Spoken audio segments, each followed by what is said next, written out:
Panasonic Toyota Racing is well prepared for one of the most exciting races of the 2008 season.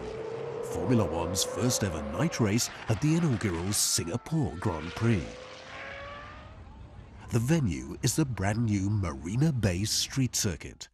It's a twisting 5-kilometre long street track, and it's already been compared to another famous F1 venue, Monaco.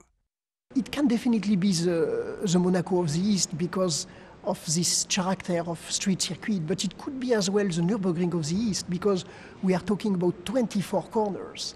So it's something which starts to look like the old Nürburgring.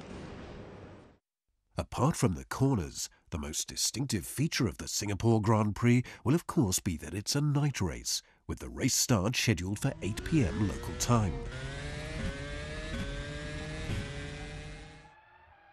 Panasonic Toyota Racing already has experience of night driving. Timo Glock demonstrated a TF108 after dark in Valencia for a promotional film earlier this year. So what are the expectations for the race? Actually, we have looked at different things, and we do have some people in the team having experience with racing cars at night, from prototype championships, from our own experience in Le Mans, and from kart racing, where actually night races are happening. And with the lighting system that we are expect on the circuit, we don't really think that we have to be doing too many preparational work. We are still looking at a pit board, for example, which is visible at night. We have been thinking about different helps for the mechanics, but ultimately the level of information that we have today about the lighting system, I think you really can expect pretty much daylight conditions on the track. What they tried already is just to get it the light as possible, like daylight, and I think that looks quite positive at the moment, but at the end it's a night race, so it will be not in every corner really daylight, so it doesn't matter. I mean, at the end it's a good show, and that's important. Singapore's lighting system has been provided by an Italian company, and it's a vast logistical setup, with more than 100 kilometres of cable and 4 times the lighting levels of a regular sports stadium. The light is projected to minimise glare and reflections from wet surfaces, and for good reason. September evenings in Singapore can be wet. The key issue is at that time of year, you obviously have the possibility of rain exactly at that time in the evening, because that is the time that your rain will come following a hot and humid day.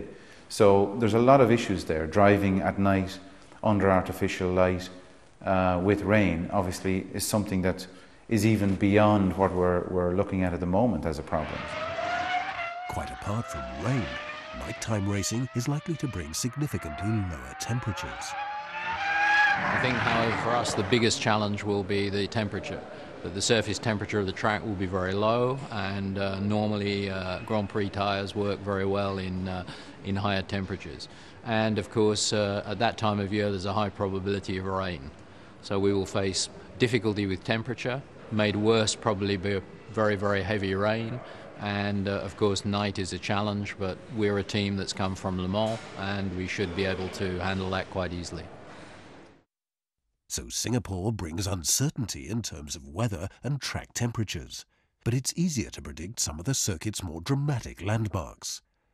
Turn 6 is full throttle and 300 kilometers per hour, and it's claimed to be the fastest corner ever seen on any street circuit. Old and new architecture provides a stunning backdrop on St Andrews Road, soon followed by the classic Anderson Bridge over the Singapore River. And finally, just before the start-finish straight, the drivers flash past the Singapore Flyer. There's a lot to look forward to. I've seen the plans, and the circuit, the Grand Prix looks amazing so far. Even if before we can get a real idea, I would like to drive on the circuit the first time, or anyway to see the first time the circuit laid down, to understand especially the safety, the corners, the speeds, and then you get a better idea about the setup and the kind of downforce we're going to run. Panasonic Toyota Racing welcomes the challenges of the Singapore Grand Prix as yet another opportunity to fight for the podium.